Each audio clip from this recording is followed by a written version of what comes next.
In a small town on the outskirts of London, where the streets were lined with brick houses and the air carried the scent of rain and chimney smoke, lived a girl named Sophie. At 14, her world was bound by the narrow lanes of her neighborhood, the clatter of her mother's sewing machine, and the expectations of a life mapped out for her. A job in a shop, perhaps, or a quiet existence tending to the needs of others. But Sophie's heart was a restless thing, stirred by the stories she heard from visitors to the town. Tales of cities that pulsed with life, and people who shaped the world with their words. She wanted that life, but one barrier stood taller than the rest. She spoke only halting English, her family's native Urdu dominating her home. A remnant of their roots in Pakistan, Sophie's town had a single school, a gray building with draughty classrooms and a library that smelled of old books. The teacher, Mr. Evans, was a patient but overworked man who taught English with a focus on grammar and little flair. Sophie absorbed what she could, memorizing phrases like, "Hello, how are you?" and "My name is Sophie," her tongue wrestling with the unfamiliar cadence. At night, she'd whisper them to the moon, her voice soft but determined, as if the sky might answer back. Her father, a taxi driver with hands calloused from years at the wheel, dismissed her efforts. "What use is fancy English?" he'd say. "It won't pay the bills or keep you grounded." Her mother, though, watched her with quiet eyes, saying nothing but slipping her an extra slice of bread when no one was looking. One day, a woman named Taisha came to the town.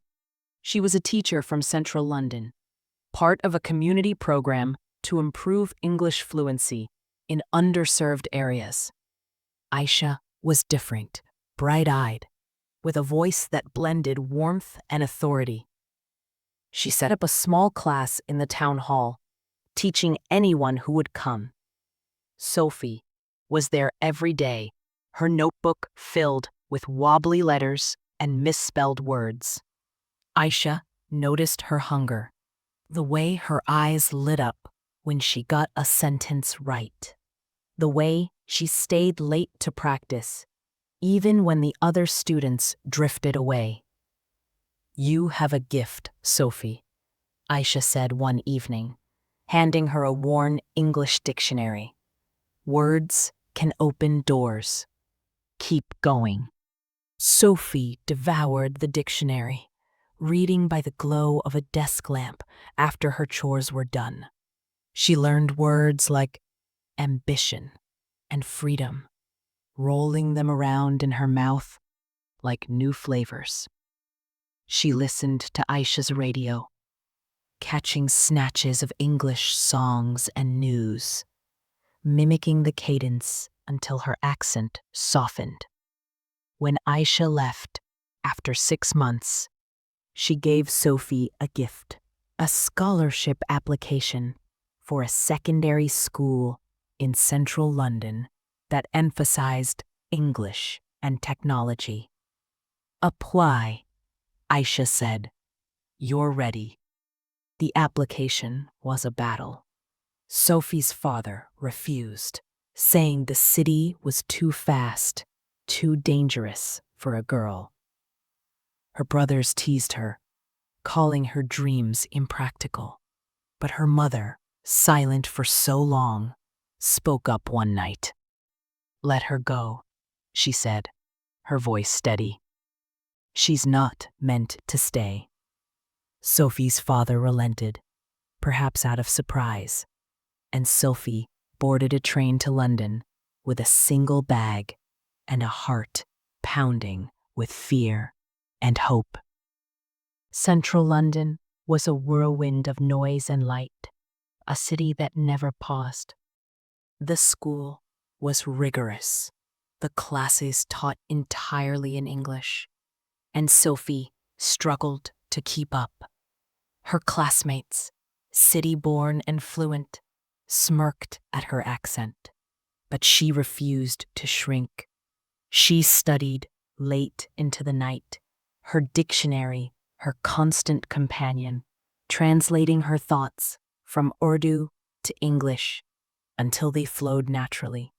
She wrote essays about her town, her words painting the misty streets and the glow of streetlights so vividly that her teachers began to notice.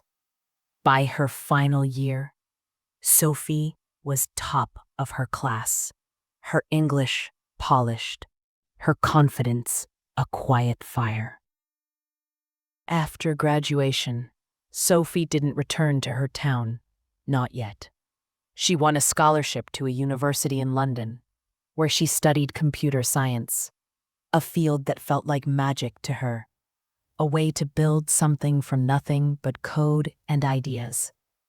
English was her bridge to this world, letting her read textbooks, follow lectures, and talk to professors from across the globe. She excelled, her projects catching the eye of a tech startup in Shoreditch, looking for fresh talent. They offered her a job, and Sophie moved to the heart of London's tech scene. At 22, Sophie started as a junior developer, writing code for an app that helped small businesses track sustainability metrics, a nod to her community's values. She worked long hours, her English now a tool as sharp as her mind, letting her pitch ideas, collaborate with international teams, and write documentation that was clear and precise. Her colleagues respected her, not just for her skill, but for her story. The girl from a small town who'd taught herself to speak the world's language. Sophie started a blog, writing in English about her journey, about the power of education and the doors it could open. Her words resonated, reaching girls in towns like hers, who read her posts on library computers and saw themselves in her story. The blog grew, catching the attention of a charity that invited her to speak at a conference in Manchester.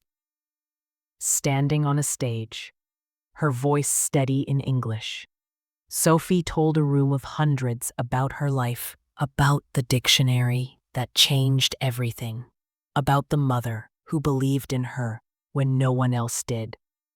The audience stood, clapping, and Sophie felt the weight of her own words, the way they could inspire, just as Aisha's had inspired her. By 25, Sophie had co-founded her own startup, a platform that offered free English lessons to immigrant communities, using AI to tailor lessons to their needs. She partnered with schools across the UK, hiring teachers like Aisha and building a network of volunteers. Her platform reached thousands, then tens of thousands. Each student a spark of possibility. Sophie traveled the world, speaking at tech conferences in New York, Singapore, and Berlin. Her English flawless. Her story a testament to what determination could do. She wrote a book, Words That Build Worlds, which became a bestseller, translated into a dozen languages, its pages filled with her journey and advice for others, chasing dreams against the odds. But Sophie never forgot her town. She returned often, now a woman of 30, driving a car she'd bought with her own money. Her mother beaming with pride. She built a community center in the town, stocked with English books and computers, and hired teachers to run classes in the same hall where she'd first learned. Her father, once skeptical, now boasted about her to his passengers, his eyes bright with tears he'd never admit to shedding. One evening, as the rain fell softly over London, Sophie sat with a group of girls in the community center, their notebooks open, their voices stumbling over English words. She saw herself in them, the hunger, the fear, the hope. "Keep going," she told them, echoing Aisha's words from years ago. Words are power. They'll take you anywhere you want to go. Sophie's life wasn't without struggle. There were nights when doubt crept in, when the weight of her ambitions felt too heavy, when the world seemed too big. But she'd open her old dictionary, its pages worn thin, and remember the girl who'd whispered English to the moon. That girl was still inside her, pushing her forward, reminding her that every step, every word was a victory. By the time Sophie was 35, her startup had grown into a global movement, her platform reaching millions. She'd been named one of the world's most influential women, her face on magazine covers, her story taught in schools. Yet she remained the same Sophie, the girl from the small town who knew that English wasn't just a language, it was a key, a ladder, a map to a life she'd built with her own hands. And as she looked out at the world she'd shaped, she knew the greatest achievement wasn't the awards or the fame, but the girls who'd read her story, learned her language, and dared to dream their own. Hello, everyone. From the bottom of my heart, thank you. Whether you've been with me from the start or just joined this journey, your presence means the world. Your support, your time, your encouragement, your likes, comments, shares, or simply showing up fuels everything I do.